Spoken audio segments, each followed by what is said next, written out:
জুড়ে চলছে আষাঢ়ী সেবা বা গ্রাম পুজো। অনেকেই আবার মহারাজার পুজো বলে থাকেন। গ্রামের মঙ্গল কামনায় হিন্দু ধর্মের মধ্যে এই পুজোর চল রয়েছে। তবে উত্তরবঙ্গ জুড়ে রাজবংশীদের গ্রামে বেশি প্রবণতা দেখা যায়।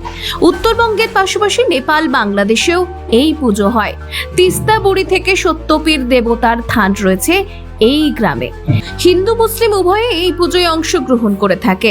মানত রাখা ধূপ, ফলমূল, এমনকি পাঠা, পায়রা ও মোরগ এনে দেন মুসলিম ধর্মের মানুষেরাও। রাজবংশীদের মধ্যে আষাঢ় মাসে এই পুজো সেরে গুছি বোনা বা ভূমি পুজো করার পরেই তারা মাঠে ধান লাগার কাজে ব্যস্ত হয়।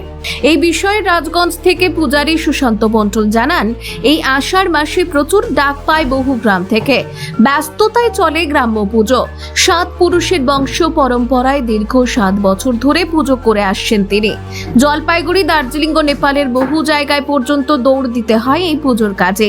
মঙ্গলবার রাজগঞ্জের চাউলহাটি, আমবাড়ি সহ 3 জায়গায় পুজো সারলেন। উত্তরবঙ্গের মানুষের মধ্যে গ্রাম ঠাকুর বা মহারাজা ঠাকুরের মাহাত্ম্য অনেক। সকলের মনে ভক্তি, উৎসাহ, উদ্দীপনা দেখা যায় চোখে পড়ার মতো।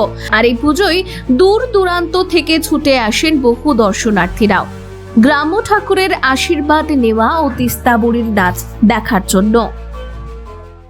এই গ্রাম সেবা যে আষাঢ়ী সেবা আছে, এটা যে পূর্বপুরুষরা করছে। সমস্ত গ্রামে এইসব পূজা করে গ্রামের মঙ্গল কামনার্থে নেয়।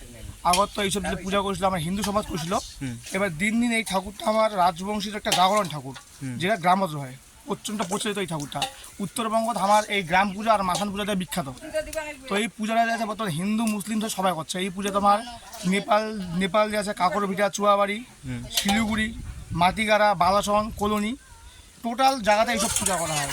আর এইসব পূজা বিশেষ করে হয় তোমার বৈশাখ মাসে যেই পূজাটা হচ্ছে ওটা করে তিস্তাপুরি পূজা। আচ্ছা। আর এই তিস্তাপুরি পূজা আমার একটি সব থেকে বেশি হয় বালাসন, কলোনি, মাটিগাড়া।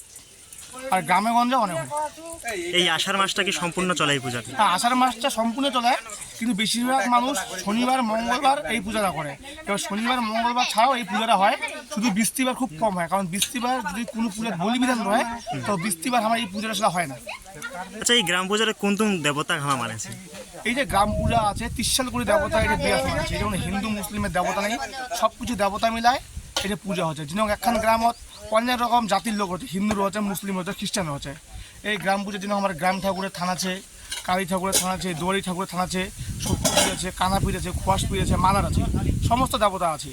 তো সমস্ত দেবতা বিরাজমান করে আমার এই পূজা হয়। তোমার কতদূর পূজা করিয়া যান এই রাজগঞ্জে? আমার রাজগঞ্জে শিলিগুড়ি, মাটিগাড়া, ইসলামপুর, চুয়াবাড়ি, কাকরভিটা, জলপাইগুড়ি, মণ্ডলঘাট,